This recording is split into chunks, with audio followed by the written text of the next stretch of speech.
I don't see it. Oh, okay, here we go. All right, welcome to Artcasters. I believe this is number 38, which I don't know what that means. It's just a number. But the topic today is going to be biting off more than you can chew. Oh, hold on. Somebody's got playback. The topic today is going to be biting off more than you can chew. I don't think it's me this time.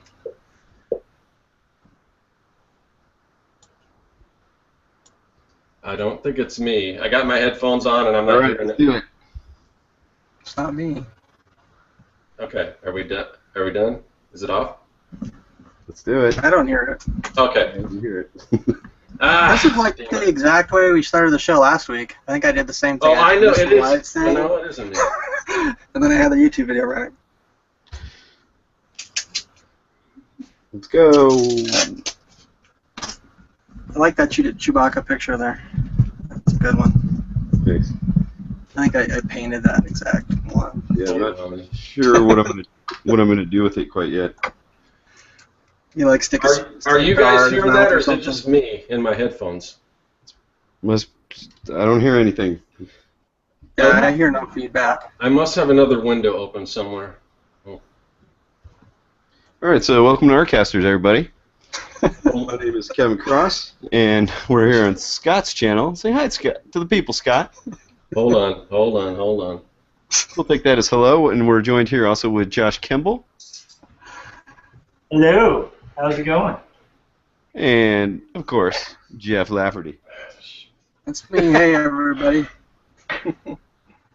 And, yeah, we're going to talk about art, I guess. So what are you guys working on today? I'm working on some sketch cards for patrons. Oh, yeah. So, yeah, and I'm fumbling with this Chewbacca because I'm not exactly sure what I want to do with him that will make him different than this card. Yeah. Make him smiley? I don't know. What are you working on? I'm getting ready to like wire up some like LED lights for my stop motion stuff. So. All right. Getting pumped up for it. How about you, Josh? What are you working on? I'm working on quarterly stories. This penciling a page. So it's page 35. So yeah. That's awesome. Yeah, I was gonna tell you, like, after the last time you were on the show, I went and I checked out your site and stuff, and it looked really good. All your comics and stuff, really awesome stuff, man. Thank you, man. Like, yeah, I'm trying. Yeah, you're doing it right for sure. I was surprised actually that I hadn't, heard of it before, because I kind of pay a little bit of attention to webcomics, but not a ton. I used to more. But I was surprised to see, like, an ongoing webcomic site. I thought that was cool. Yeah, I've been trying to keep at it, We'll see how it goes. Yeah. How long have you been going for? On quarterly stories? Yeah. Quarterly stories I started like 2 years ago, and then I had it kind of plotted out and mapped out, but I kind of took like a 2-year hiatus. When my son was born, so I'm just getting back to it. So it's kind of a slow build again, because I had kind of built up a readership, and then now it's kind of the internet.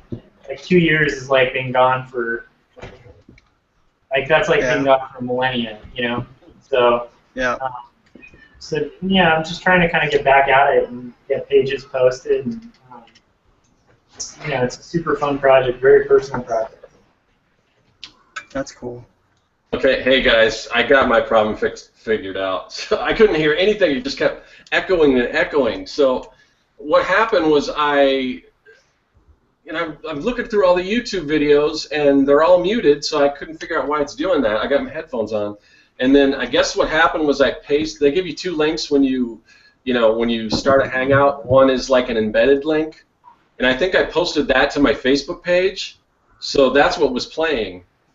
on my Facebook page. So anyway, so we're good. I totally did not hear anything you guys talked about because all I heard was echo. But no, we're just talking about what we're doing, what we're up to. okay, all right. So I will start again. Okay, so the topic of today's Artcasters is biting off more than you can chew. And the reason why I picked that is because I just came off a Kickstarter, and we won't get into that too much, just because we've been talking about it and we've kind of nailed it into the ground.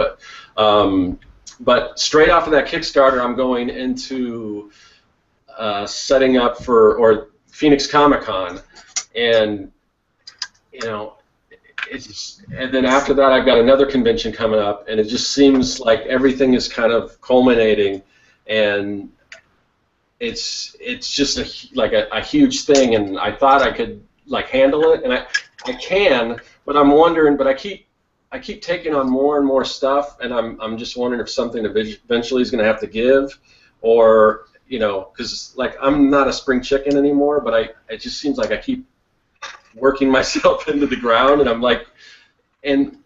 I do it, but I'm wondering if eventually I'm going to burn out or what. Yeah. So, and it kind of goes in waves, like at first, and there's just certain things, and there's also this these moments where I kind of get in this Zen period, because one of the things I was working on for the convention was probably way too ambitious, and I probably shouldn't have even tried to do it, but because I was working on a screen print, and the idea behind the screen print is that I was going to do 2 colors, and one of those colors was going to be like a UV ink that would glow with a UV flashlight, and I got these little UV flashlight keychains and everything, but it was like this giant, this mech, and you shine the light, and then you can see all the different armor and stuff like that.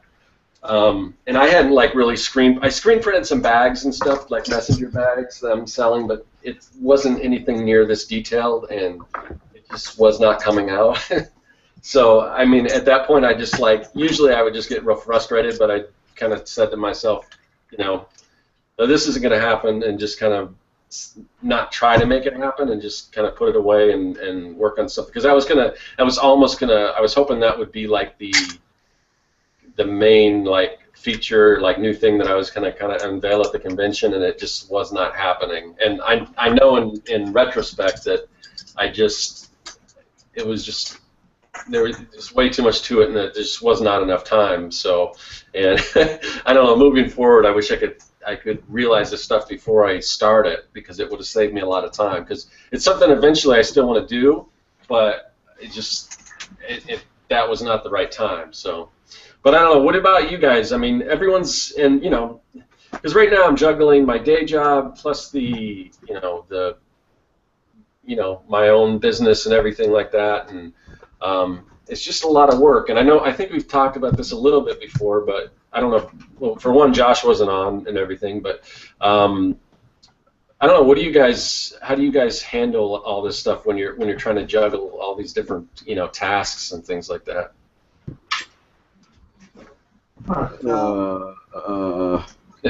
Should I call somebody out, or do you guys want to fight over who's going to talk? Go, Kevin. Well, I don't know, because since I've been here in California, I'm still trying to figure out what I'm doing, because I've been going out a lot because I feel like I need to right now, Mm-hmm. And but so I need to. I still need to figure it out, it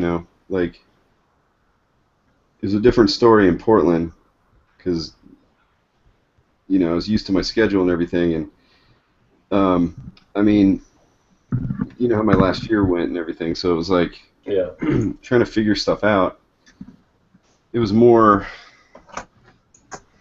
about doing things starting the 100 Days of Making Comics kind of stuff, shoehorning stuff in, and then saying no a lot, just learning how to say no, I guess. Yeah. Yeah, that's something I have a hard time doing, because there's just so many things I want to do, but eventually maybe it's just a matter of organizing things better and everything. Maybe I should keep some kind of a task manager a little better than, because I really don't, other than just Evernote and listing like to-do lists and things like that, which seems to work for me, but I don't know.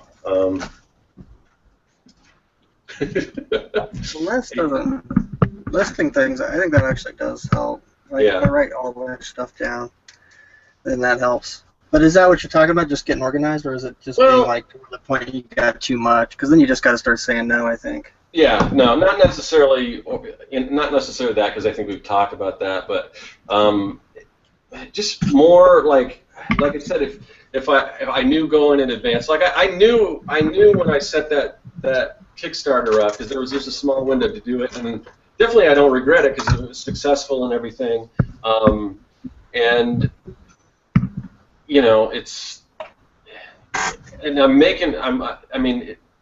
I guess I should kind of wait to see how everything works out at the convention. If doing it the way I did is like a detriment, but I don't know if that's really not all in my control anyway, just because the way conventions are. And what do you mean doing it all the way you did? You mean like the way you're setting up this time? Well, no, not necessarily. I'm kind of confident. Well, I'm hopefully confident in the changes and stuff that I made, and I'll go into that a little bit. So one of the things that I'm doing, I'm trying to bring a little more clarity to what I do. Like I talked about this a little before. I don't know if it was on the Artcasters or somewhere else, but like, so before I had a sign, it was like a real whimsical sign that said Serkworks and in these funky letters, and it was all like 3D and everything like that. But it was, you know, people look at that stuff and they don't really know what to think. Like, and a lot of times people don't even, because if you see my booth, I've got all these weird pipes, or if you've been to my website, you can see I've got these weird contraptions, these pipes. And I guess they sort of look like these colorful sewer pipes. So people look at the logo, it says Serkworks, but it's in this weird, funky logo. And I had people saying, "Oh, what's sewer works?" And I'm like, "I don't know. What is sewer works? You tell me."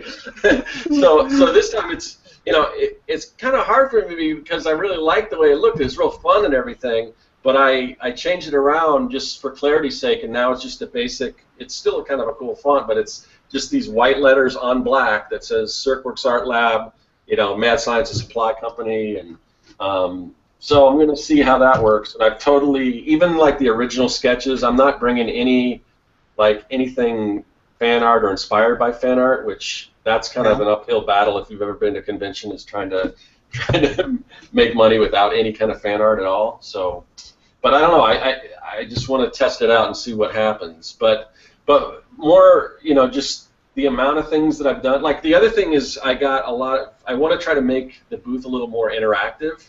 So I got, and Holly Brown, who's in the chat, she was showing off like a display kind of rack that she bought, and I found something similar. The one she got was like really tall, but I found these two, and they're kind of for displaying CDs, and they were dirt cheap.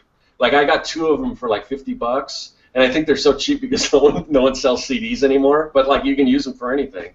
So I got two of these things, and they're kind of upright, you know. So I think it invites people to flip through the stuff. Like I'm going to put my smaller prints in there.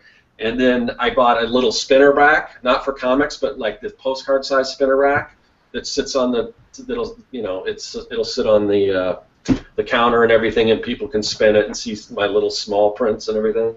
But the one thing I found out, because last year I had my booth was just, there was just so much stuff on it, because I sell all these different items, and now with those displays, it looks a lot more Spartan the way it is, but it might be a good thing. At first I'm like, it looks like I have less stuff, but I have more things, but it's optimizing the space and everything.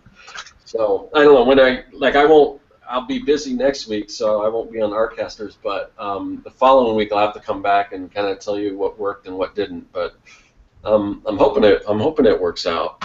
But you know, there was still a bunch of other stuff I just wanted to do, and I just didn't have time. But if I did have time, I probably would have filled all that extra space, which it might not even be necessary, because again, there's sometimes too much is just too much, you know. So, because I've seen people do really well at conventions, and they've just got like one thing, Yeah. You know, and it's easy to figure out what that is. So I don't know. But like, I don't know. Just back to the. Go ahead. Do those screen prints? I mean, like, does that mean you're actually gonna like screen print them yourself or whatever with like? Yeah, a I was screen printing. Oh, wow. The other thing I was, and I'm still kind of doing it, but you know, and this was part. There were a lot of like promotional things I wanted to do through the Kickstarter that I just didn't have time. Like one of the things was Snapchat, so like I started doing Snapchat, and like no one sees it right now because Snapchat's kind of weird the way you gain followers on that. But so I kind of stayed away from Snapchat for a long time just because I'm like, well, no one's going to see this, why bother? But so I'm saving all the videos, and what I think what I can do is if I take those videos, post them to YouTube, because that seems like how you gain followers in Snapchat, is get people from your other social networks to follow you there, like they'll see it there. So, but anyway, so I kind of I snapped the whole process of me doing this screen print. So it'll be on YouTube pretty soon, so you can kind of see how it is and how it worked. And the other thing is I'm using these photo emulsion sheets. They're like they already have like emulsion on them. I don't know if you guys know screen printing, but yeah. You can buy these sheets that have this emulsion on it. Excuse me. You have this emulsion on it already, and then you have to expose it and do all this other stuff still. But there's two different kinds. There's a high def one and just the standard. And I use the standard, but I think I should have used the high def because I think this one drawing I did was just way too detailed. So I'm still going to do it, but screen printing is weird. It's very trial and error, and I just didn't give myself enough time for that whole trial period, and I ended up with a lot of errors. So yeah. But anyway, so yeah, but that back to just all the stuff I've been trying to do, like trying to learn how to do. It's not good to try to learn how to do different things, like learn how to do Snapchat while you're doing all this stuff, because it's not very intuitive to me. But like my daughter was showing me how to use it, so and she's like, oh, just do this, and she figured it out real easily. So, but I actually like it because it's like. You'll see when I post these videos because it's kind of back to more of a vlogging, you know, but it's real micro vlogging, like super, like, okay, here's what I did and check this out, and then you do another one and all these little short ones, but I'm going to string them all together.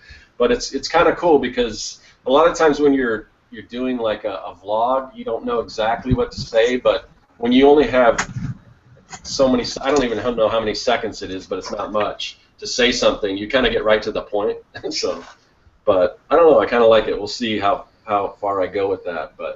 And I just know the basics right now, how to record something and how to save it and post it and that kind of thing. But that's cool. But yeah, it's kind of cool. Is there any artists, like other artists on there that you see? Oh yeah. Or is it? Yeah. Okay. Like I saw Marshall was doing it. Like of course Jake Parker's on everything. Yeah, I don't follow that many people right now. So I got to start following people. But I'm sure there's a lot of people. And it seems like now that old people like me are discovering it, it's probably gonna kind of yeah, which is probably bad for all the younger people because we'll ruin it like we ruined Facebook, but. So, what about you guys? Have you tried Snapchat, didn't you, Kevin? Yeah, I hated it. You hated it, okay. Yeah. Well, now why did you hate it? It was just too much of a time commitment for something that doesn't stick around. Yeah, and but I think. Again, I think that's why I wanted to save some of the stuff and repost it to YouTube. And I think if I guess I don't mind so much if it doesn't stay around eventually, as long as some people are seeing it, because I just don't want to throw something out there that nobody sees. So, but I don't know. We'll see. Yeah, we'll see. It wasn't intuitive to me because maybe I'm it's not at all. And I couldn't even figure out how to follow anybody back or anything.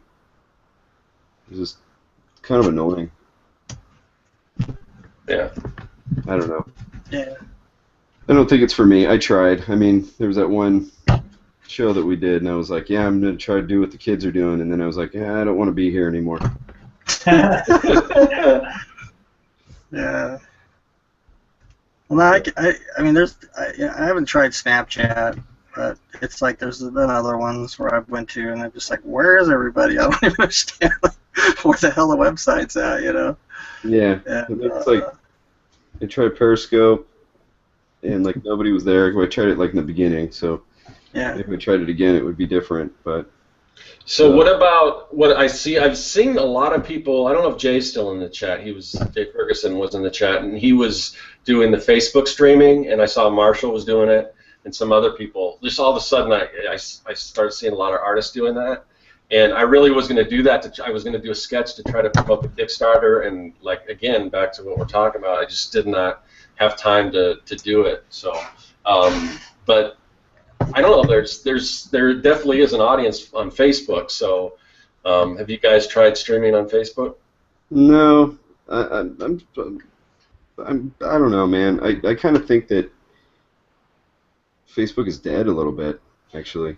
I did, but I think for some reason I just from the Kickstarter and knowing that that's pretty much where the majority of my backers came from, and then also the kind of the streaming that I've seen lately. It's given me a little more hope, I guess, for Facebook. But I've already gotten, again, I don't know how many people actually see this stuff that I post, and that's part of the problem. But I've got close to 1,000 fans on Facebook, so if I don't know, 10 or 20% of those people see it, that's still, I guess it's still okay. I don't know. Yeah, I guess I did know about the streaming because I saw that Peter was doing it. But I guess I don't know. I didn't really even think about trying it. I mean, I don't know. To me, I always feel like a lot with, especially the video stuff, it just seems like I'm already on YouTube. I have like an audience here. Why don't I just put it on YouTube? You know what I mean? Yeah. So that stops me a lot of times. And I know like Facebook gets a lot of hits, but I don't know. I kind of question those hits too, kind of with like the autoplay thing they got going in there and stuff. And Yeah. I just wonder, like, is it just because somebody scrolled by it that they give it a hit, or is it actually getting played? I don't know. And then plus they don't pay you like YouTube does, so it just sounds like a big bummer. That's true. But who knows? Maybe I'll change my mind tomorrow. Yeah, I don't know. For me, it's just about. I guess it's less about getting paid off of the videos and just trying to build an audience. So Yeah. I don't know. But we'll see. That makes sense. Well, I did try one of my videos one time. I put it on YouTube, and then I didn't stream it, but I posted it direct to Facebook instead of a link, and it seemed like it got more hits, but who knows? Yeah, I've done that too. I put like it up on YouTube and also Facebook, and then Facebook always seems like it gets, or at least it says it's got more hits. But I don't know, that's just like my thing I kind of go back to, is it's like, why would it? You know what I mean? It's just, I'm on YouTube all the time. Everybody knows I'm on YouTube. If somebody wants to watch a video, they know I'm on YouTube. So why, like, would they all jump on my Facebook video, But I might just be cynical there. I guess it's, just the idea of trying to get it in front of as many eyes as possible or something. Yeah, but, it could be. It took extra time to do it, and I don't know, that was the biggest downfall. And then plus it's just Facebook, so people, it's just like YouTube. People just combine and sometimes you don't know what's. Yeah. But it wasn't as it just didn't seem as rewarding, I guess, as YouTube. Yeah, well, I would agree with that. I mean, YouTube is, if I had to pick one social outlet, that would be the one. Yeah. Yeah, I think that is a lot of it, because it's like, I had a Picardo thing for a while, or I still do.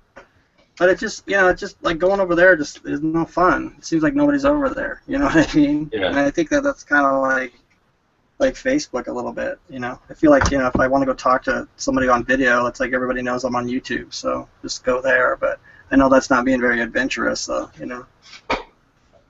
Yeah, I mean, I'm sure it takes like time investment and it'll pick up and stuff, but I don't know. I feel like whenever we start talking about social networking, I just feel like stick with what you like. Yeah. I think that's a good, thing to do, because it's like, for a long time I tried to post like everywhere, you know what I mean? And I posted, like, Twitter's like a good example. Pump those stupid Twitters out for like ever, and it's just like I never got any interaction there. I never figured out how to make it work right. And now I don't do it at all, and there's no difference. You know what I mean? Yeah. It doesn't matter. The people who want to find me, they already know where I'm at. So, to me, like, Twitter's was just a big bust for me. And I probably should just left it alone because, there was no reason to be on there anyway. I guess. For me. For other people, I'm sure. Twitter used to be pretty good, I think, like when it first started for me. But but part of the reason why it hasn't been good for me is I've lost interest in it. I think is a big thing. But at the same time, how long is YouTube gonna last, and when's the next thing gonna happen? So I guess we gotta kind of be on our toes for that, so we can post our videos somewhere else too. Yeah, that's true. But I don't know. Right now, I don't want YouTube to go away. I like it too much. Yeah. So yeah, that's around what you're talking about with like juggling multiple things, and like how do you pick your projects and stuff like that, and how you feel kind of overwhelmed right now, like it's kind of like the social media thing. You have a million social media models. You at some point have to just decide which ones work for you, which ones are higher priority, which ones get higher return, and then focus on those ones. And if it switches gears, then you just adapt with it, Sure. Because like, otherwise, if you try to take it all on at the same time, you're going to get overloaded and burn out. And it's the same with like tasks, It's like you got to prioritize like what is the thing that is the highest goal and what's going to get you closer to that highest goal, right? So like for me, because I'm an art director full time, like I don't want to be freelancing for people when I'm off the clock. Even though the extra money is tempting, it's not worth it. Like when I think about the priorities of what I want to get done. So having the monetary stuff fulfilled at work, then like when I get home, I want to do the art stuff. And there's an airplane. Yeah, hey, I don't live by a train track anymore. It's the airport. I live by a train track and an Air Force base, but lately I haven't really heard any planes fly by. But so Josh, what do you do to promote your own stuff? Because I know at one time I was on your email list, and I know you haven't sent any of those out lately. So I'm just curious what you do to promote your personal work. Well, at this point, I'm kind of getting back into it. Like I said, I had kind of taken like a 2-year hiatus and just focused on the art direction gig, kind of figuring out the politics of that, and then my son, and then basically just kind of fell off the map for promotion. So I'm kind of refiguring it out. Like the mailing list has been effective, so I'm thinking about hitting that up again. I'm definitely considering YouTube, especially after speaking with Kevin and stuff about it. It sounds fun, and it sounds like a way to build an audience and promote. There's that. And actually, Facebook's huge for me, just for sales and for maintaining. So I think, Kevin, we were talking about that earlier today, but it's like Facebook seems like it's really good for maintaining an audience and keeping up to date with an audience and keeping up to date with your friends. But it doesn't seem great for expanding that audience. You know what I mean? Yeah. It's like a maintaining thing, not an expansion thing. I don't know. Does that make sense?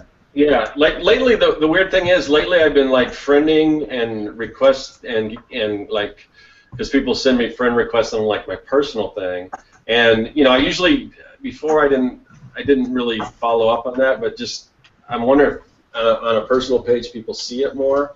And because at first I didn't really want to do that because I just, because that was a personal page. But I realized that I'm not really posting anything personal. Like very rarely do I post stuff of my family and stuff on there. And so I don't know. I just now more art people, but yeah, usually I have to, I kind of have to at least know a few people. Whatever, 6 degrees of whoever, Kevin Bacon or whoever, or is it 6 or 7? I don't know. 6, I think. But yeah, sometimes I get requests from people I don't know or they don't know anyone that I know. So yeah. But you don't bring back like the really hot chicks that are just like, we have 14 friends and yeah, I don't get a lot of those. want to get to know you. And they I was look at you and you friend them. Yeah, I brought up the mailing list and Josh, and that's another thing that I did that I tried to work into this whole thing when I was doing the Kickstarter and everything was send out. I finally got like the MailChimp account and everything, and sent out my first newsletter, which, I probably only had like 10 subscribers, So, and was it worth it for me to do that? Should I have waited on that too? And then I was having all kinds of issues because, what was it that? So when I sent out a test, and I don't know if you guys have ever dealt with MailChimp or whatever, but I sent out a test of the newsletter, and none of the graphics were showing up. And I'm like, well, maybe you have to actually upload the graphics to like Imgur or something like that in order for them to show up in somebody's email. But then I realized after messing around with it forever, and I was just wasting so much time, that there was something on it that said if you send to the same account that you sign up on your MailChimp, that it may not work properly, or it may go to your spam or something. And then when I send it, so then I sent it to somebody else just as a test, and it looked fine. So, but all that stuff, trying to learn how to do new things when you don't have time to learn to do new things, not a good idea. So I just did a lot of that kind of stuff, and I think if I would have given myself more time to plan the Kickstarter out, I would have got those ducks in a row, because I was kind of scrambling. What are all the different ways I can do to promote this thing? And I was just trying all kinds of different things that I had no business trying, because I didn't have time for that learning curve. Yeah, but that's how Kickstarter is, though. Because like once you're in it, then it's like time to do it. Yeah. So you try doing, like you said, all the crazy ideas, and try to figure out how to make this MailChimp thing work. And I agree. It's like that MailChimp site is like so unintuitive. It's ridiculous. It takes forever to figure out how to send the first email and stuff. Yeah, because it wasn't. I don't know if it was that bad, but there was just certain things that should have worked better, and I just figured, it's just like a blog, You drop your images, you drop your text, and to some degree it was kind of like that, but the way when you send it out and you just kind of assume that it works, waiting for the plane to go by. Like living in your backyard. you just assume that it works, and they assume that it works, so there's really no help as far as if it's not working. And I kind of eventually I figured it out for myself, but yeah, it would have been nice if that was a little more clear. But anyway, I think that no matter how much you plan for a Kickstarter, you can never really be ready for it. Yeah. You know what I mean? And there were certain things that were like, elementary that I should have done that I didn't, because I didn't have time. Like the last day, I was planning, a few days before it wrapped up to just like start, messaging people and saying, in case you didn't know, I know Facebook's kind of wonky and some people don't even know I'm doing this Kickstarter, so I just wanted to throw it out there. But I didn't have time to do that, which, it was fine because it was successful and I really can't complain, but I think that was something I probably should have done more than messing around with like MailChimp or that type of thing. Not that that's not, I know eventually that email list is going to be very valuable, but trying to just send it out with 10, with 10 people on it, and those are just like names that I got from conventions that, that I probably collected a year or 2 years ago. So I don't even know if those people remember me. So I don't know. Yeah. But I'm going to try again this convention. I might try to give away like some. I got some magnets for whatever reasons. I had buttons, and then I've got magnets, and I like magnets, but the magnets didn't sell. They were just the buttons that I make, but with a magnet in them. So I just stopped bringing them. But I've got all these magnets, so I figured, well, I'll give, if you sign up for the email list, I'll give you a magnet, and see what happens. And of course, somebody can sign up and just unsubscribe right away after they get their magnet, but. Yeah. But that's like with anything. I don't think the mailing list is a waste, though. I actually think. No, I don't either. I was just saying, trying to, futz with it when I didn't have time to really figure it out. Yeah. That makes sense. But I do think, like, the sooner you start a mailing list, because I wish I had started one, like, 5 years ago or something. Oh, yeah, no doubt. And then I also think it's just, send it out, send one out like every month or something. Yeah. So they don't forget who you are, Yeah, that's what I plan on doing. I'm glad that, in some ways I'm glad that I did it because now I know, and it'll be easier next time. Yeah. But it just, the timing was bad, Yeah. And that's part of what I'm trying to get at is that I was just so sure I was a little smarter going into it. And I try to plan things out, like with the Kickstarter, just looking at articles and podcasts and all that stuff, and trying to figure out the best way to do it. But there's so many other little things that you just don't take into account that are just you're kind of spinning your wheels with. Yeah, that's true. You ever done a Kickstarter, Josh? No, I haven't. I've considered it, but I kind of want to get a little further on this book, to where I have at least 4 issues worth done. Yeah. Before I kind of delve into that, and then once again, I've been kind of absent from promotion, so I kind of need to rebuild my brand a little bit, just to kind of get that momentum going again. So. Yeah. But I'm curious about it. I'm wondering if I'm going to dive in a little too late, because I got pretty fortunate early in my career and jumped in on Threadless when it was kind of a new thing, and that was really advantageous. But now if you try Threadless, it's kind of pointless, comparatively to where it was 15 years ago or whatever. So, yeah. So it's, I don't know, I'd love to do it. I'm impressed that you got full funding. That's super impressive. Yeah, and I would suggest Josh start right away with trying to just build that following back up, because really, and I did like a wrap up on my YouTube on kind of what I would do differently, what I thought I did well, and all that kind of stuff. But one thing that I was really surprised is that it's really there's backers that come from other places, but it's kind of minimal.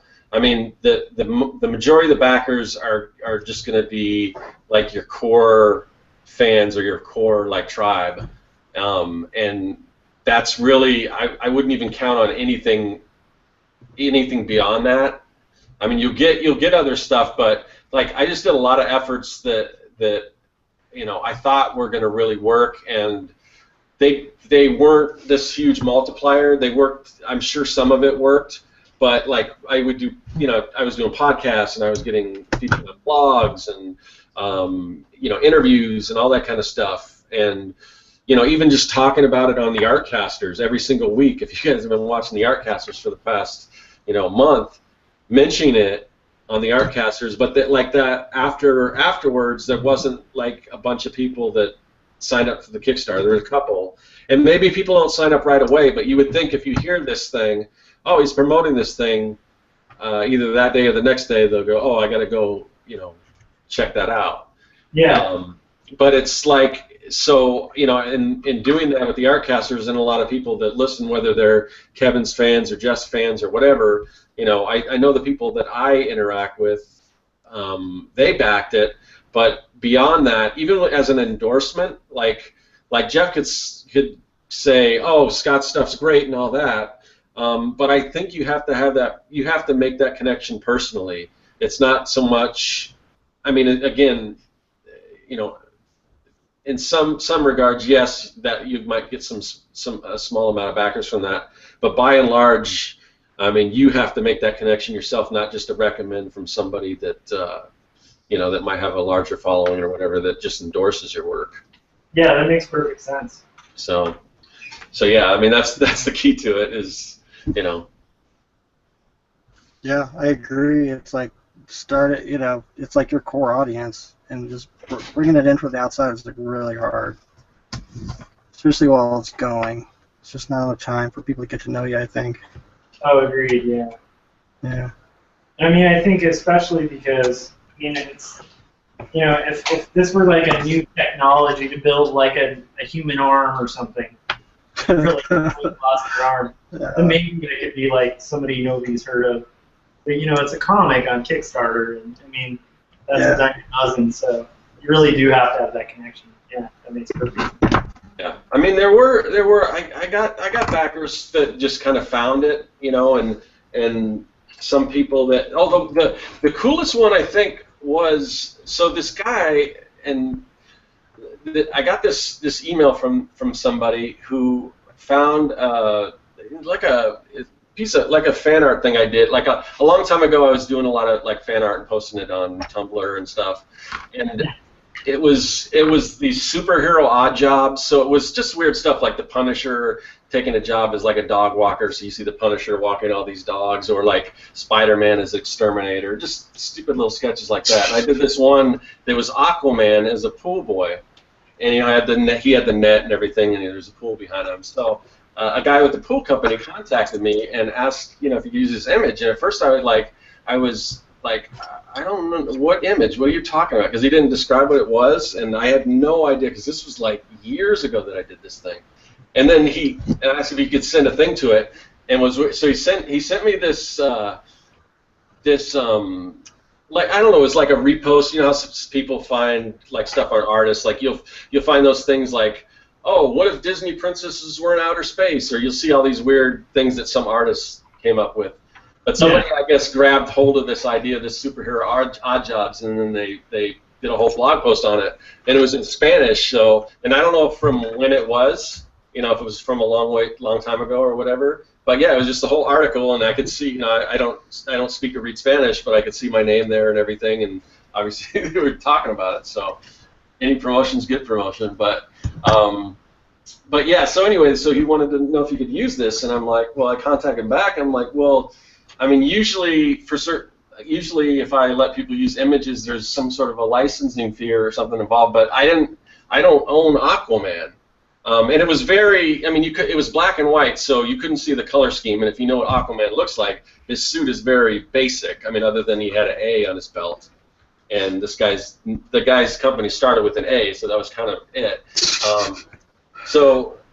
And it was very, very like stylized. And in my opinion, you know, it wasn't my best work. I did a long time ago, but anyway, he seemed to like it and all that. So he asked if he could use it, and I said, well, yeah, I don't know.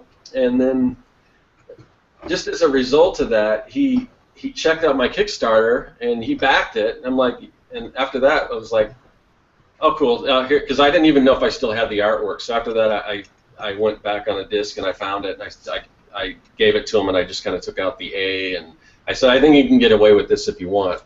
But I thought that was really cool. And then since then, he's bought something from my store and everything. But it's just weird how people discover you, you know? Yeah, yeah. I mean, that was kind of the most interesting.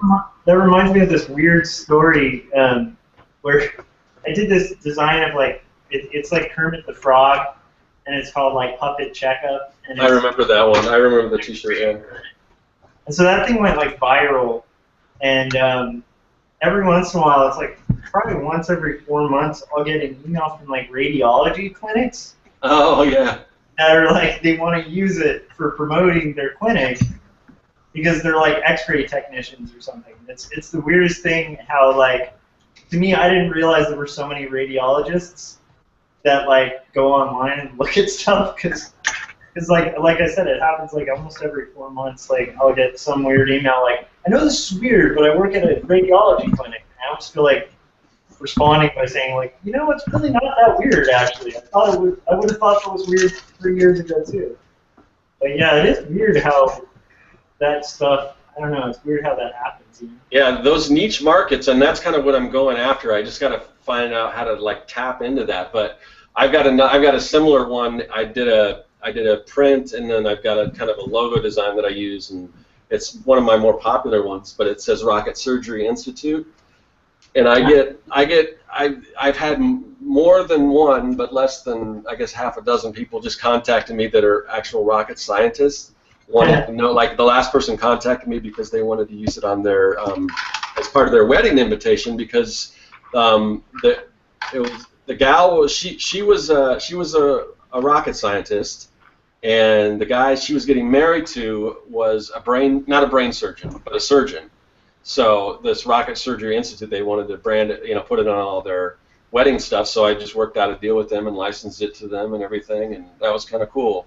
And I've got a lady that comes every time I do a show. She comes out, and I try to keep putting more items that have to do because the people and the other lady worked for NASA. I don't know who the one that shows up on my shows who she works for. Maybe Boeing or something because Boeing's out here, or Lockheed I guess is out here. I don't know. But anyway, but she always like obviously these people that are rocket scientists, they tend to have money, so they like to buy a lot of stuff, which is cool. So, but I need to find more of those people, because for me, comic conventions, the typical crowd, they don't always get what I do, but it's the people like engineers, and because everything I do is very, science based and tech based, and it's real geeky and all that kind of stuff. So, but yeah, then those niche markets can really really work for you if you can tap into them. Yeah, yeah. What's your niche market, Kevin? Cool people. Punk rock illustrators. Yeah, rock and roll, I guess. Is that a niche?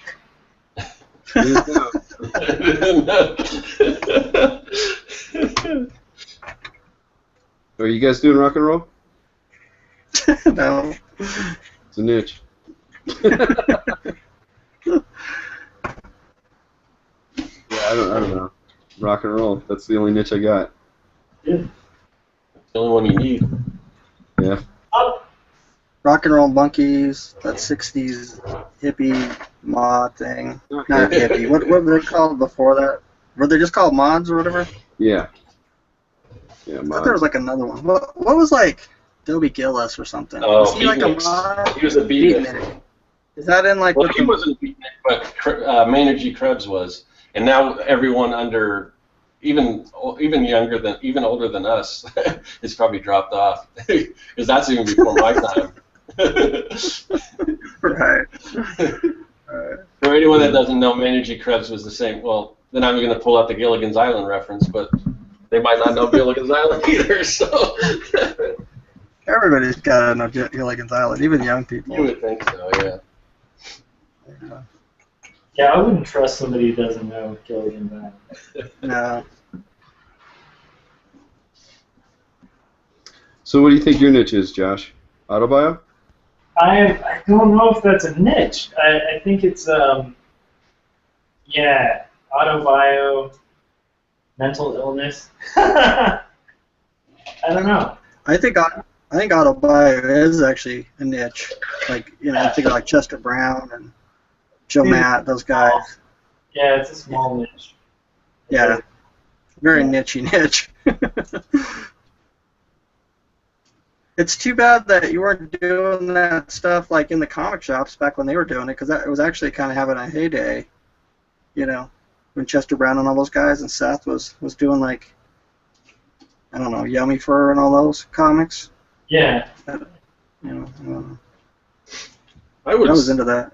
I would assume there's still a big market. Well, not big, but probably never big, because I guess when you compare anything like superhero comics, but there's so many different comic books out there. I mean, different genres and things. That's why it's always funny when people say, I don't like comics, but they're just saying they don't like superhero comics. I mean, that's like saying, I don't like books, or I don't like movies, or I don't like music. I don't like that's fun. true. I'm sure there's got to be somebody out there that doesn't like fun. Yeah, I was really, the people that say I don't like music, that always kind of weirds me out. I mean, I could see where you might not be that into music, like, not totally into music, but just not to like music or not to listen to music. Those people you got to stay away from, I think. Well, unless they're deaf, and then in that case, that would make sense, right?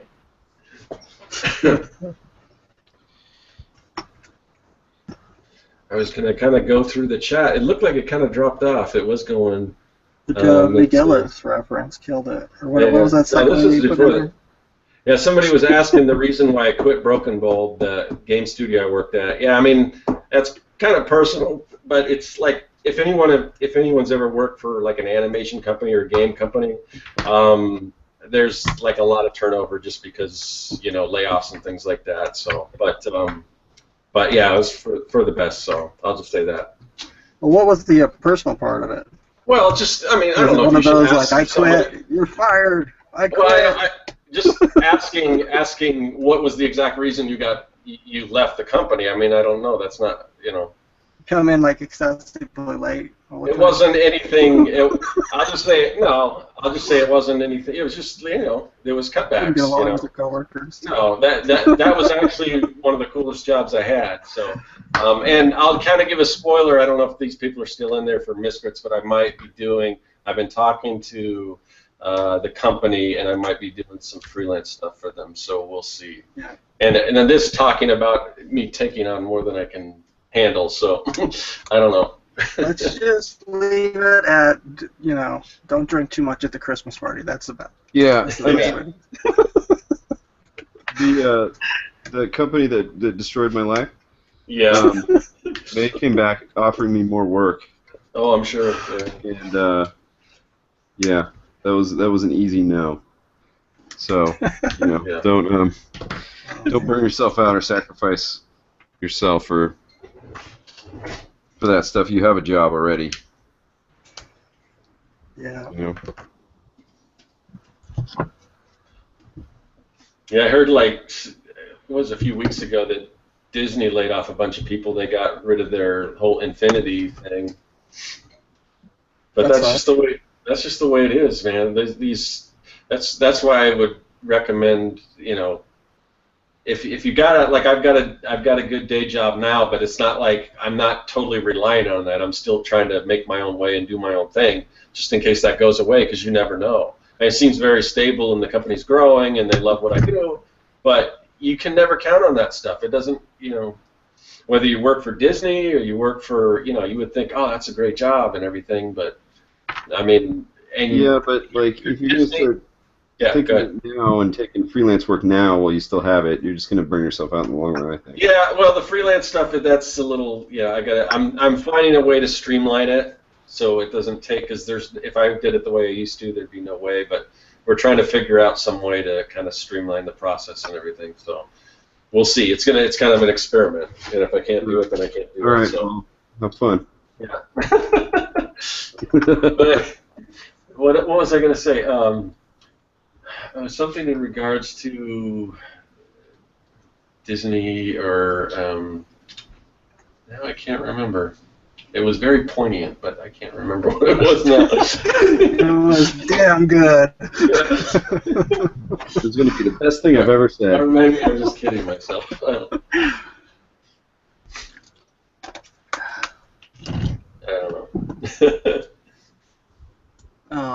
So I don't know. You're worried about burnout. Now I'm worried about you taking on freelance stuff and doing all this other stuff too. It's yeah. Like, Well, the kind of stuff that got me sort of contributed to my situation was me having that mindset and just keep on going. You gotta. But I don't want to tell you what to do. Right. Well, I'm very conscious of the fact of how, well, I don't know. And then I'm basically contradicting myself because I'm saying, oh, I thought this thing was going to be easy, and it ended up taking a lot more time. It always does. But it's it's something that if it's not working, then I can totally bow out of. So we'll see. We'll give it a shot. See, one of my favorite things right now is saying no to clients. Like, And I do that a lot. I mean, I do that a lot. I mean, there's, and I'm not actually actively looking for stuff because, I want to be doing my own thing. Yeah. Do you take any like freelance stuff, Josh, or you just pretty much to everything and you're all personal work now? There's one client I'll work with who my wife's an illustrator too, and she hires my wife a lot to do like T-shirt designs and stuff like that. And she's really prompt with pay, and she's really sweet. She's this like German lady who runs like a T-shirt company, and so occasionally I'll do shirt designs for her, just because she's been such a good client, and I like her. But other than that, like the last freelance job I took was a comic, and it was like last year, and it was like a 7-pager, and 7 pages into it was like, yeah, I could be 7 pages further on my own. So I was like, why am I doing this? Like I don't need the extra cash. I don't need to say yes to people that write stuff I'm not interested in. Like if they wrote something really cool and wanted to hire me, maybe I'd be interested. But it seems like the beauty of the situation I'm in now, unlike where I've been for I don't know how long now. But when I was freelance, like that was one of the downsides. It's feast and famine. So when you're getting a feast, you just want to suck it all up and take it all. Yeah. And it took me a couple like about a half a year to adjust to just being like, you know what, no, I will not do your dumb company logo. And stuff like that. It's kind of refreshing. Although I'm still polite about it. I won't actually say dumb unless it's a crappy old client, like a client I didn't like. I mean, so for now, I mean, I just really am enjoying drawing my own thing. I have plenty of clients at work, so I don't really want to chase clients, No, I totally get where you're coming from. Cause I was like drawing, a ton. Like that's like what I do too. It's just all freelance type stuff. And then, it's like it's just nice, if you get to the point where you don't have to take that stuff anymore. Because it's like as good as every job is, it's just like times when you're like, you still maybe you're just not into drawing what they're loving, right now. And so I totally get that. Yeah, and sometimes if it's good, it kind of hurts more. I don't know if that makes sense. Because it's like closer to what you want to be doing, Oh, right. I see what you're saying. Yeah, totally. So for me, I'd rather, just be doing what I want to be doing, and then, I mean, that's kind of a long-winded, weird way of explaining that, I guess. No, it makes sense to me. I get it. I mean, I guess that's whatever. Are you taking freelance anymore? What? Am I taking? Oh. I was just asking if Kevin was taking freelance anymore. Am I taking freelance? Yeah. You know that answer. No, I'm not. I work a day job. What? It's weird because you're right in the other room. Yeah,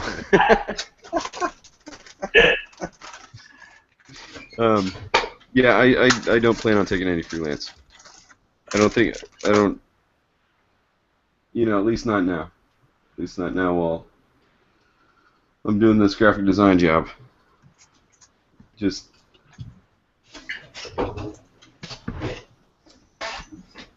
because then I won't have time for my own work, and that's important, plus the other things that are more personal that are important that it would take away from, I think.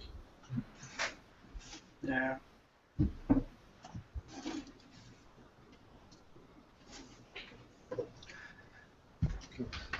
So, Sorry. So let's see. The chat's died. Yeah, what happened? I was wondering if something happened to it or something. It was just like This it was guy- like. He's still waiting for the answer. What's the exact reason you quit Broken Bolt Studios? I want to hear the story I too. already answered it. yeah, the answer is probably it's none of his business. Yeah. So what was Broken Bolt Studios anyway? That was like one of the Chris jobs or something? Yeah, it's a social game, company. We did Facebook games and iPad games and stuff like that. And I did that I worked for them, and then afterwards I worked for another company, and doing the same thing, and then I did that freelance for a while. But they just, I think it was kind of like what Josh was talking about with the Threadless thing at the time. It was. They had got into it at the right time, and they really knew what they were doing, and they had success after success.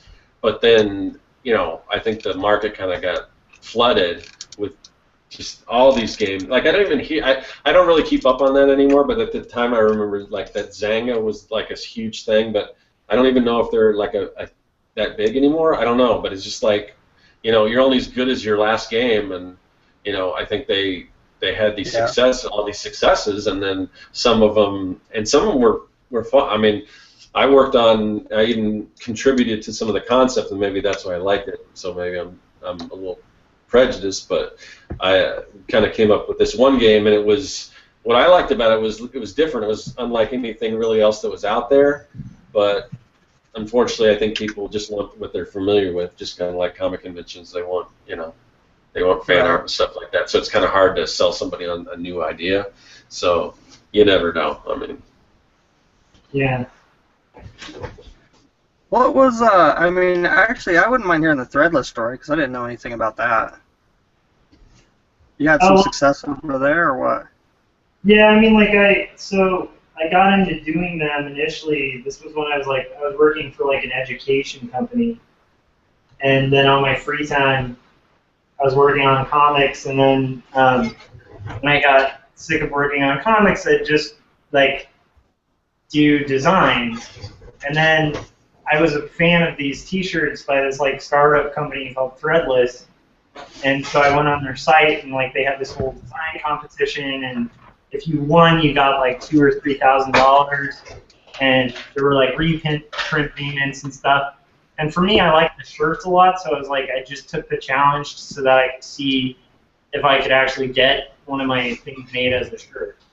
And then it ended up kind of snowballing because once you get a print on there, at the time, because I had gotten into it right before the site kind of exploded and became kind of a phenomenon. And so when you have one shirt printed there, if you Googled your name and quotes, you'd have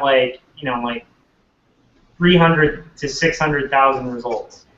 I mean, just one T-shirt design, and your name's everywhere, And so it was a way to make money, and then that led to a bunch of other stuff and a whole T-shirt market, and that was kind of primarily the market I worked in for 10 years, was just doing T-shirts for companies and stuff, and a lot of them my own concepts, but a lot of that sprung out of Threadless, and I was just kind of at the right place at the right time, because pretty quickly, even 5 years in, when it was still working, it was impossible to enter.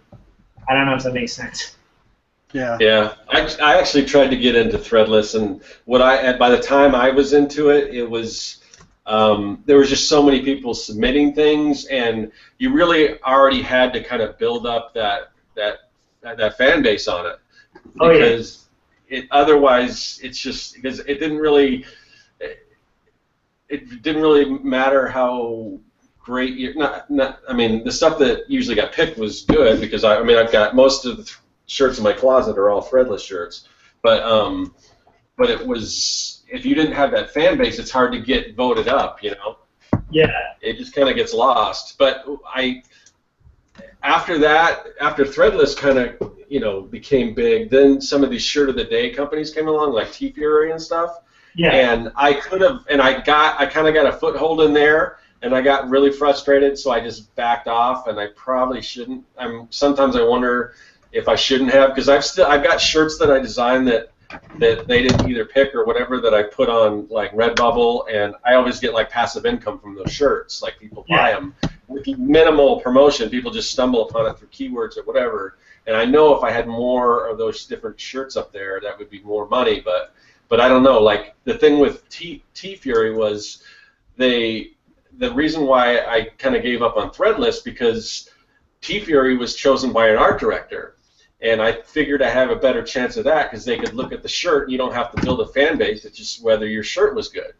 But the problem was it's a new shirt every day, and there's only 365 days in a year, and they were so backed up that they would pick. I get a thing from the art director. They chose my design, and then you get on that schedule, that queue.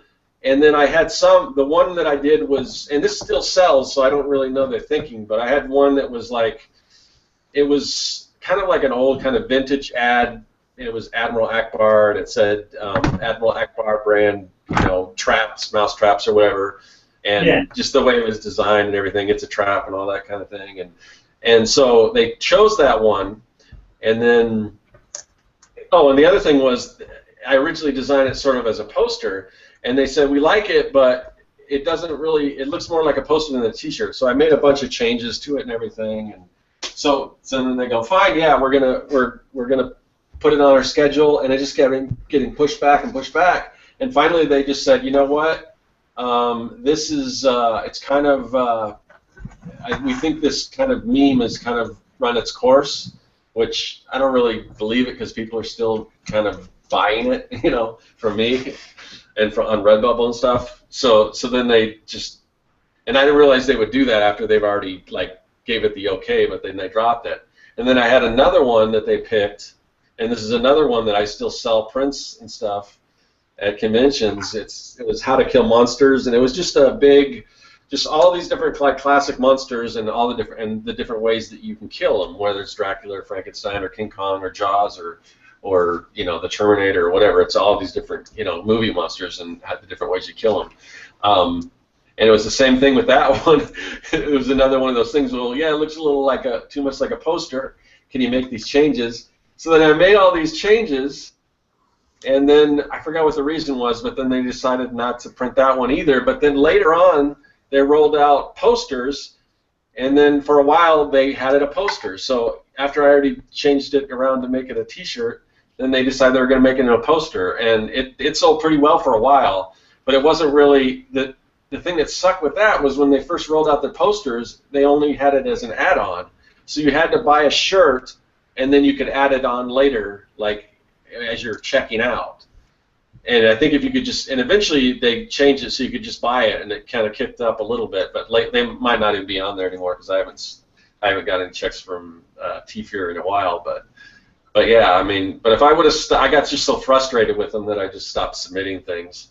Because it's one thing for them not to choose you, but when they choose you and then it still doesn't happen, that I was just like, I'm done with this. But if I would have kept at it and kept in the good graces of the art director, because I've seen a lot of people parlay those designs into big followings on Facebook and stuff like that, which obviously that's what you did, Josh. Yeah, I mean, like T-Fury, like I was saying, there was a sweet spot when I got into T-shirts. So Threadless at startup, T-Fury hadn't even existed, and this guy Craig, who used to submit on Threadless, invited a bunch of his friends from Threadless to do stuff for this startup that he was working for. He was the first art director at T-Fury, and just sent us emails and was like, "Hey, do you want to sell stuff on T-Fury?" And so it was an easier entry then, you know what I mean? Yeah. And so I did some stuff for T-Fury, and then they exploded, and I had a couple shirts on there when it was finally at the point where instead of making a couple $100 in a day, you make a couple grand in a night. Wow. Just having a design up. And now it's, I don't know how they're doing. I have a friend who worked there, doesn't work there anymore. because they kind of like there's an oversaturation in the market. So, and like Design by Humans, like the same art director went and he worked for Design by Humans, and I had a couple prints there, and now it's like the payout's not as much, the market's overflooded, and even T-Fury now is a lot different than it was initially, where it would have like really artsy shirts too. Now it's like if it doesn't have a pop culture reference, they just don't print it. And that's kind of different too. So it is one of those things where I was in a sweet spot when it was the place to be. I don't know if it's the place to be anymore. At least in my career, like it's not working like it did at the time. But I mean, it's still I still like love those companies. I still get occasional checks from those companies, so I like that. But I just the T-shirt racket, I'm kind of, although I like the freedom it provides, it lets you draw whatever you want a lot of the time. It's just so much work in promoting. Like you were saying, like on Threadless, T-Fury, it's very much like revise, and you're not getting a check when you're doing these revisions, Right. Yeah. So it's like, it's shifted where it's not really my market, or the market that I'm really involved in anymore. But it would, but once again, it works really well for other people, especially people who like really want to do pop culture related shirts like that. If you were somebody who likes to draw pop cultural stuff, even honestly like the cards that you're doing right now, Kevin, you could pitch those to T-Fury, and they might run them and you might make some money on it, so I think there's still a market on it, but I don't. Knowing a lot of people there, I don't know if you like burn bridges or don't stay in good graces, so if you're worried about having burnt your good graces or whatever with them, just send them an email, I mean, that's, but for me, I just like, I personally feel like that market's so oversaturated, it's kind of the wrong time to get in, Yeah. Kind of like, there was a time for MySpace. Yeah. I don't know. Yeah, and I've kind of moved on from doing a lot of the pop culture. It's weird because I've got just this list of all these ideas that would make great, like not just mashups, but just I don't know, like parodies and things. And some of them, there's like one in particular. I'm not going to mention it, but I know it would sell. But I just haven't built up the, I don't know. I'm just kind of moving in a different direction now. Yeah. But I know like Design by Humans, they license original stuff, so they don't. I mean, the stuff that I think because they've been contacting me, and I figured maybe that might be decent to put the kind of stuff I'm working on right now, my own original stuff, because they do license stuff like legally, not just like as a parody or whatever, that they're also looking for other original stuff, because they're not going to take, if I just draw like a Star Wars spin-off or something, or I mean a Star Wars take on Star Wars, they're probably not going to use it because they actually have deals with Lucasfilm and stuff. So they're looking for, the stuff that they would want somebody like me for is original stuff. And I don't know, I mean, I've got all these designs already, so it's not going to, I mean, I might have to do some tweaking to make them work better in a t-shirt, but again, and it might not be as big as it was, but all these, if I get this stuff out on as many of those places out here to collect passive income, every little bit just kind of adds up, Oh yeah. Yeah, I mean, there are a lot of things like passive income realms that I still love and am interested in. Like if for instance, if I didn't have the job I have now, I would still be doing T-shirts because it's a steady market. And I don't know if I'd be doing it for the sites. I'd probably be doing it directly for companies, but I mean, it is one of the few mediums where you get a check 10 years after you've done the art, which is kind of rad. Yeah. Once I kind of figure out the whole screen printing thing, I might want to do some more like 1 or 2 colored like prints and T-shirts and things. It just the problem with like bringing T-shirts to a show is you got all this different sizes and stuff to contend with, and you're never gonna have everything somebody wants. So I don't know. But it seems like it's moving away from. I know a lot of artists that used to just sell prints all the time, not fan art stuff because fan art prints still seem to sell, but like their own original stuff, and they've kind of moved away from that. And they're kind of moving towards selling shirts. So I don't know. Yeah, I think I think shirts are always an appealing thing to get into, and I think that's why the market's oversaturated because it's like if you think about it, the cost of it is like $2, right? And I mean if you buy in bulk, and then you sell them for 20, so that's what kind of markup is that? I mean and the cost of materials is close to nothing. Yeah, it's not quite as good a markup as like movie theater popcorn, but it's pretty good. It's a pretty good markup. I mean, you're making like 60 to 80% profit, Yeah. and that's and I'm not saying you personally. I'm just saying for a company that invests in it. So I think that's why so many companies are like, oh, let's get into t-shirts.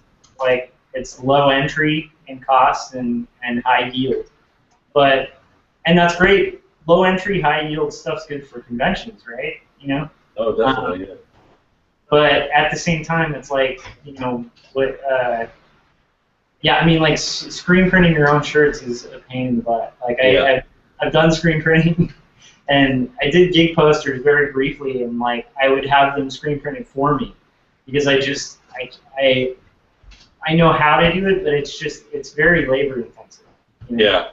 And I don't even have like a setup. I mean, I'm basically like for my bags that I screen printed, I basically took the sheet, the emulsion sheet that I exposed, and just mask taped it onto the bag and ran the squeegee over it. So it's not even like it's not even like a press or anything, like the whole thing that you do.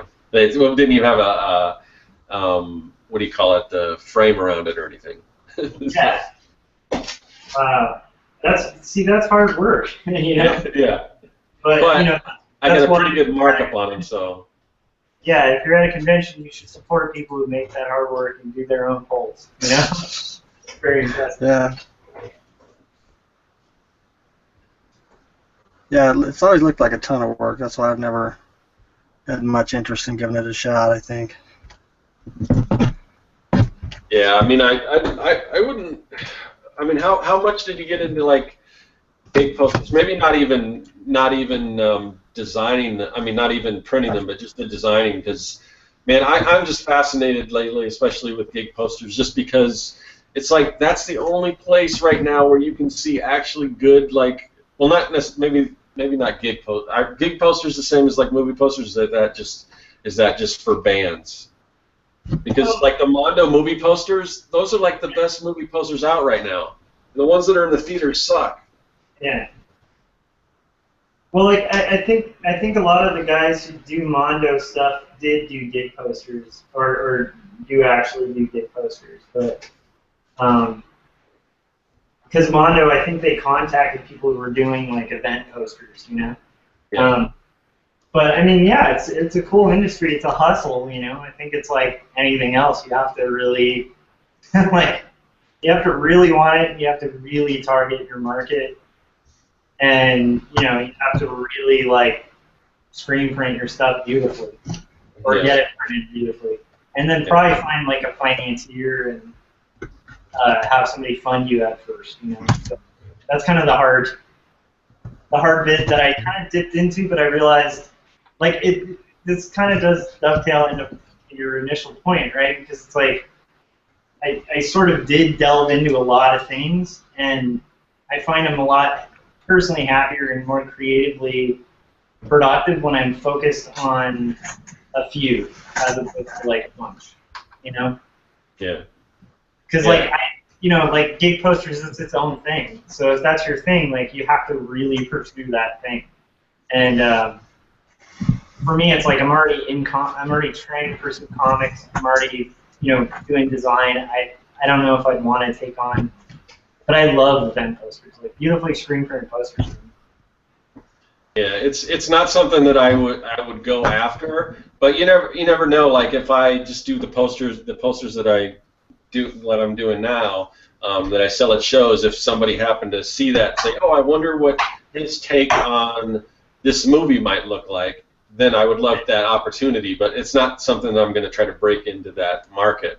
But I've heard situations where people just have a unique style or whatever, or they have again some kind of a niche market, and then somebody might see how that style of illustration would work on this brand or this movie or whatever. So I mean, if that happens, I kind of like that opportunity, but I'm not going to spend the time into trying to go after it. Oh yeah, yeah. I mean, like I think I mean, it's definitely fun. I mean, it would be cool to, and usually Mondo picks really good movies, so I mean that doesn't hurt either, right? Like most of what they'd hire you to do would be stuff you probably already like, Yeah. So I mean those are the gigs you generally would like. That's awesome.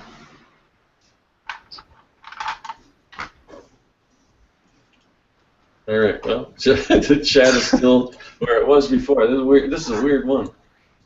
Yeah. So I mean, so far we've covered a bunch of. I don't know if we stayed on topic, but that's okay because, like, honestly, I mean, one of the reasons why I was talking about that was just because I obviously didn't have time to prepare and everything. But I think there's a lot of, I think, good information that we covered and stuff. So I don't know how long we've been going.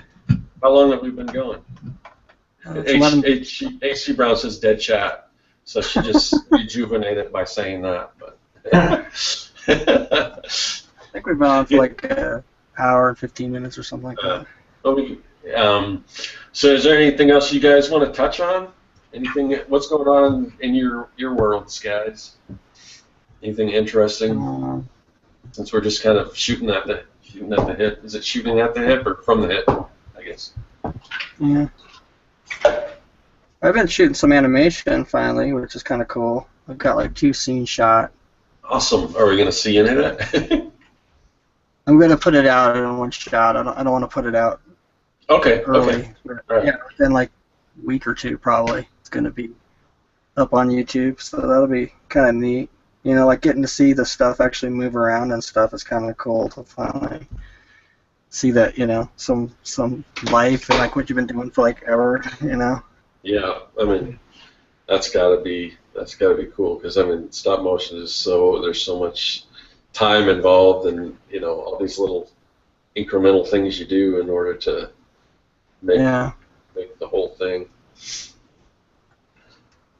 Yeah, it's definitely taken a while. Taken me like today I shot about 8 seconds and it took me pretty much all day. Yeah. But I pretty much expected that. But it's I don't know, it's a lot of work for sure. But I don't know, I just like am into it because it's just nice to see some stuff finally. So there's definitely some times when I look at this stuff and go like, what am I doing? And it's just nice to see stuff move around. What about you, Kevin? What have you been up to? Well, I've been doing a little bit of stuff on Monkey Mod, not as much as I thought I was going to do, but, just with all this change and stuff, I'm trying to, like, get a life, Yeah. What I mean? So, got a lot of friends down here, and, place I'm not from, so I've been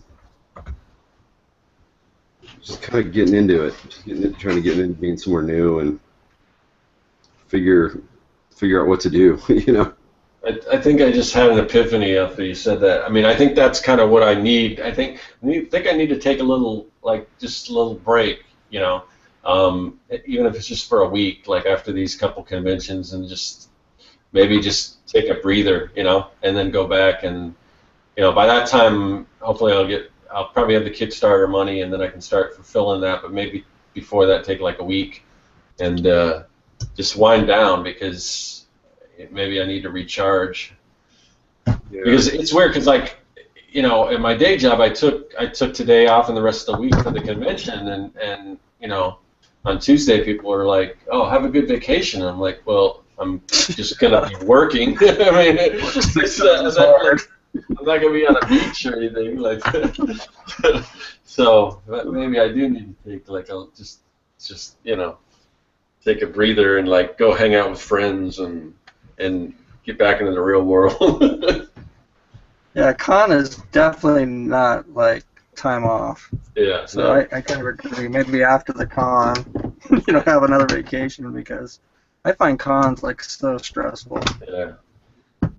More stressful than Kickstarter, for sure. Yeah, I mean, I'm trying to. I mean, I guess I'm not still stressed out, which I mean, I guess I mean I could be, but I'm sort of just going with it. But it's more like not the stress level, but just the energy level. You know, that's just exhausting. You know. Yeah. So. Yeah. But it's weird because like I think I got like. Out, but getting the stuff ready, I think, is even worse. Yeah. This is right where you're at now. Yeah. Well, I got to the point like it's better than last year, because last year, I mean, the load in was just an absolute nightmare. So they made a lot of changes, because that's the one thing you can say. The one, not the one thing, because there's a lot of good things about Phoenix Comic Con and their organizers. But if something's wrong, they'll make every effort to fix it. So they did a whole new system, and so I was able to get in there, set up and everything, get back and take care of some stuff, and tomorrow before I go back for the preview night, I'll have a little extra time. But like this print that I'm working on right now, I'm trying to finish this up to get it printed so I can bring it. So hopefully, but it's because I only got like 3 hours sleep, and I'll probably be working on this. But right now I'm okay, you know. But that's the weird thing. I'm just wondering, for how long am I going to be able to keep this up? Because it's just like, I keep going, no sleep, and then I get tired, and then I get a second wind, and then I keep going. And I don't know. Yeah. Yeah. Fall asleep in like the first 5 minutes of con, then you'll wake up and they'll be telling you to leave. Show's over, bud. You gotta go home. Yeah. Yeah, it'll be. I'm really interested to see how this goes, and also even that convention for work, you know, because they keep saying, oh, you have no idea, and I'm like, okay, yeah, I do these comic conventions, and you know, Phoenix. I don't know how many thousands and thousands of people Phoenix has, but I mean, the work convention. I mean, as far as the size, I mean, I think they were talking about having 700 people, so. I'm like, okay, because they keep trying to, like I said, you have no idea what you're in for and what in it. So maybe it's not a size thing. Maybe it's, maybe it's just the energy thing, or just evidently the fans of what we do are like just like rabid, or nuts, like. So like they were saying, because they're bringing people in to tour the studio. And they said they even had people like rifling through people's drawers, like when they did this before, looking for new designs and things. Oh my God. So I don't know. It's going to be a different experience, but I'm hoping that I can take something away from that, because already at this job, it's different from what I do, but there's a lot of like takeaways that I think I can kind of add to what I do with my own stuff, you know.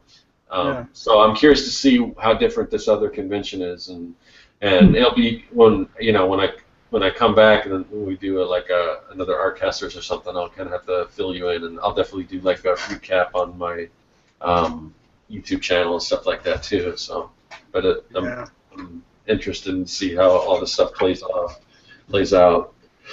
I don't know if my hunches are right as far as the things I'm changing with the booth or whatever, or if just conventions aren't the right place. Comic conventions aren't the right place to sell things like comics anymore. You know? It's kind of weird, but I think you're kind of right, though. It's such a pop culture event anymore, you know. I think the comic book fans are like, not showing up. Did you get rid of like because you were talking about how they were saying sewer works or whatever. You didn't get rid of all your like pipes and stuff around your booth. No, I still have the types, but the sign, and Okay. one thing I want to do is I wanted to do it before, but I'm gonna have to wait till after the convention because again, this is back to what we're talking about. I just did not have time, but I wanted to go back and do some more of the pro versus con videos. If Yeah. you're not familiar with what those are, that's just basically where I give tips on conventioning and things like that. Because there's a lot of people out there that want to see those. So, but I think the ones I did, I think I may have did like 5 or 6 before, and I seem to cover a lot of different topics, so I didn't really know what else to talk about.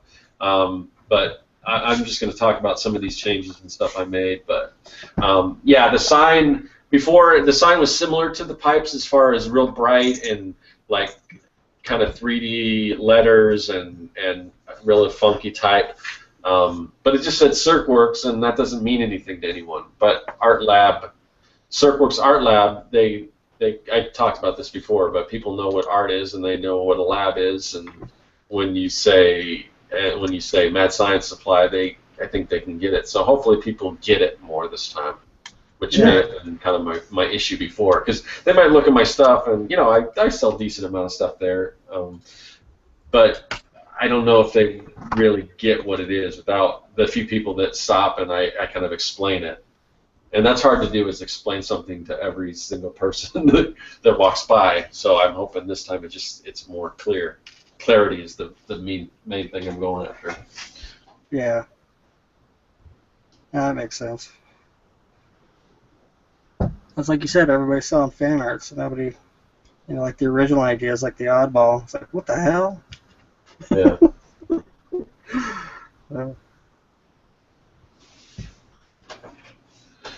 We'll see. Is this the only con you're going to this year? Besides the one for work? I don't know. I'm trying to think. They usually do this other one, Fan Fest, but I'm going to have to see how this year goes, because the other thing about last year at Phoenix Con, and I probably made the most I did at any convention last year, but the thing is they also raised the price this year, and it was kind of like it was a little bit of a struggle, like, and I got the impression from a lot of people last year that they didn't do as good as previous years, and I just barely did better than before. So I'm hoping that whatever that issue was, and they were changing a lot of things around. Like they moved everything other than the exhibitors to another level. Like all those celebrities, they moved to another level. So I think that kind of kept people more on the upper levels, and they may not have come down as much. So anytime a convention makes major changes, it usually takes a year for things to kind of fall into place. So I'm hoping things will be a little better this year. But I don't know. I'm just wondering if conventions in general our typical comic conventions might not be the best place for me to reach my particular audience. Because I was talking before about wanting to do Denver and a bunch of other places, but I kind of gave up on that, because if I had to add the travel expenses and everything to what I'm pulling in at like these conventions, it would just take a big cut out of it. So I don't know. I kind of backed away from that, but I don't know. I'm gonna kind of see how this goes, and then I'll reevaluate everything and see what I'm gonna do to move forward. But I really do want to try to get into more like science-oriented like conventions and things like that, because I think it'll help to be like the only person doing what I'm doing at those conventions, rather than just a slew of other people that are selling prints and things like that, whether it's fan or original stuff or whatever. It's still print's a print, and everyone's selling their prints. But if you're at a different thing where your audience is there, but if you're doing something different, I think that might be a better bet for me. Yeah. That makes sense. So I don't know. Have we kind of run this into the ground? You guys have anything else you want to talk about? I assume we've been going for like an hour and a half or so by now. Yeah. I haven't heard anything from Jeff or Josh. You guys still there? Yes. Yeah. I said Jeff. I heard. Okay, I meant Kevin and Josh. Yeah. Okay. All It's right. so hot here. It's hard to think. It's Yeah. what? It's so hot here. It's hard to think. Oh right. Yeah, What? it's gonna. You know, we've had fairly decent light weather, like atypical or not typical for like Arizona. It's been kind of cool, but like this weekend, like of course everyone that's coming to Phoenix Comic Con, it's gonna be like I think 118 on Saturday. Oh my God. Yikes. Yeah, it's like it's not, and that's one of the reasons why they do it in the summer, because they can get the hall so cheap because it's so it's so hot that no one wants to do any other kind of events here. So, Wow. but you get all the out of towners complaining about the heat. I mean, I'll be complaining too because that's really hot even for me living here all my life. But yeah, it's just and it's also just that jump because it's been unseasonably cool up until starting now, I guess. Yeah, that's brutal, dude. 118. But I'll be die. inside. I'll be inside the convention in air conditioning all week, so I probably won't notice. But Yeah. And last time I was in Arizona, I went to this restaurant and they had like a mister in the front. we got those all over the place. Yeah. And I was like, oh, that's charming. And they're like, no, these are like everywhere because people would just pass out. Oh yeah. And I was like, really? It's that hot? Oh yeah. Yeah. Jeez. Yeah, I was even at one point I was considering installing one on my patio, but I never got around to it. We tend to stay inside during the summers, just like in the winter. In the winter, where places where it snows, they stay inside. It's kind of the opposite out here, other than to go out and go swimming and stuff like that. Yeah.